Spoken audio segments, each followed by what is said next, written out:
নমস্কার সবাইকে, ত্রিপুরা পাবলিক অপিনিয়নে স্বাগত। আমি সোমেন রয়েছি আপনাদের সঙ্গে। আজ আমরা একটি ঘটনা তুলে ধরবো আপনাদের সামনে। কৈলাসহর থেকে আগরতলা আসার পথে দুই যুবকের একটি প্রাইভেট কার আটক করে পুলিশ। এবং এই পুলিশ অর্থাৎ ট্রাফিক পুলিশ রাস্তায় গাড়ি আটক করার পর যুবক সামাজিক মাধ্যমে একটি ভিডিও পোস্ট করে, সে ভিডিওটি রেকর্ডিং করে এবং সেই ভিডিও কিছু প্রশ্ন তুলে সে সামাজিক মাধ্যমে পোস্ট করে। আমরা বিগত কিছু সময় ধরে দেখছি যে রাস্তায় যখন ট্রাফিক জনসাধারণের ভিআইকেলের ডকুমেন্টস চেক করতে বসছেন, তখন বেশিরভাগ ক্ষেত্রে আমরা দেখছি একটা অংশের যুবকরা আমরা বলছি তারা মোবাইল নিয়ে মোবাইলের ব্যবহার করে সেই ট্রাফিক পুলিশ এবং তারা কর্তব্যরত অবস্থায় তারা যে গাড়িটি ব্যবহার করছেন সেই গাড়ির নাম্বার প্লেট থেকে নাম্বারটি নিয়ে তারা পরিবহনে সার্চ করে দেখছেন যে তাদের গাড়িটির ইন্স্যুরেন্স এবং ডকুমেন্টস ভ্যালিড আছে কিনা তারা দেখছেন। এবং দেখার পর তারা বোঝাচ্ছেন, কম্পেয়ার করছেন, তুলনা করছেন যে আমার গাড়ির ইন্স্যুরেন্স নেই, আমার বাইকের ইন্স্যুরেন্স নেই। এটা যখন পুলিশ ট্রাফিক ধরছে তখন তাদের গাড়ির ইন্স্যুরেন্স কেন নেই সেই প্রশ্নটি তারা তুলছেন।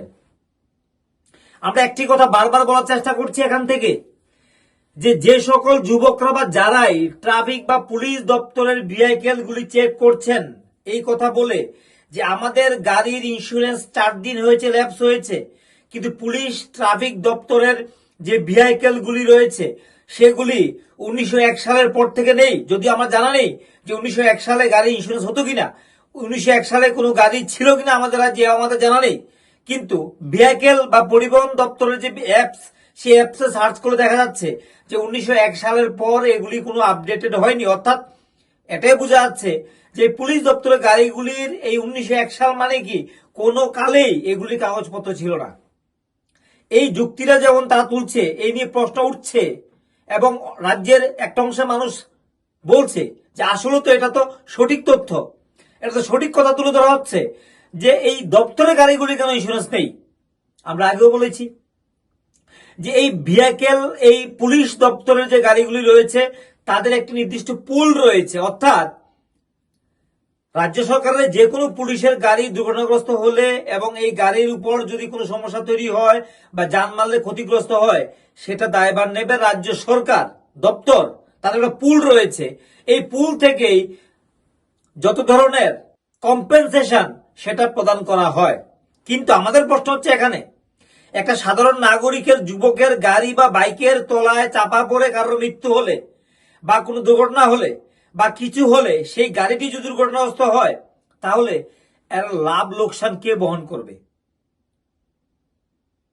রাজ্য সরকারের যে পুলিশ দপ্তরের ভেহিকেলগুলি রয়েছে, আবারও বলছি, রাজ্য সরকারের যে ভেহিকেলগুলি রয়েছে সেগুলির দায়ভার নেবে সরকার, স্বরাষ্ট্র দপ্তর।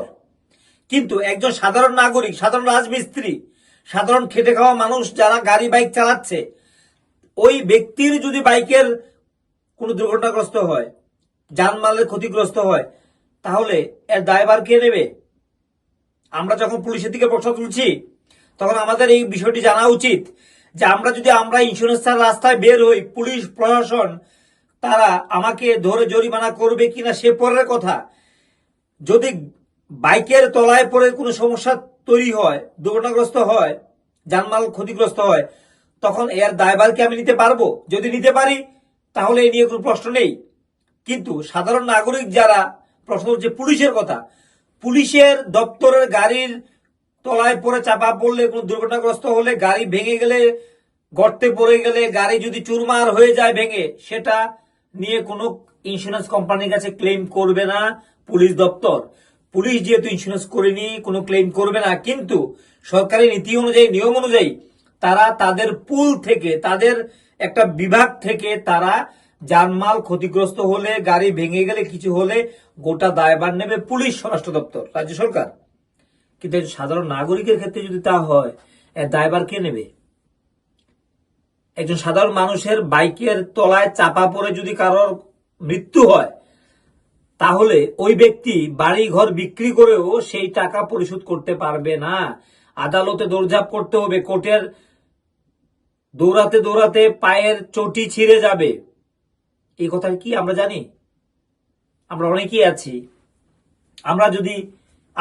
আমি যদি ব্যক্তিগতভাবে গাড়ি ইন্স্যুরেন্স ছাড়া রাস্তায় বের হই, তাহলে এই লাইবিলিটি আমার, কোন ইন্স্যুরেন্স কোম্পানির না। অনেক ক্ষেত্রে কি হয়, রাস্তায় এই ধরনের ঘটনা ঘটলে পরে মীমাংসা হয়, মীমাংসার ফলে যা ক্ষতি হয় সেই টাকা দিতে হয় ইন্স্যুরেন্স বিহীন কোনো গাড়ির মালিককে। এই ঘটনা প্রচুর রয়েছে।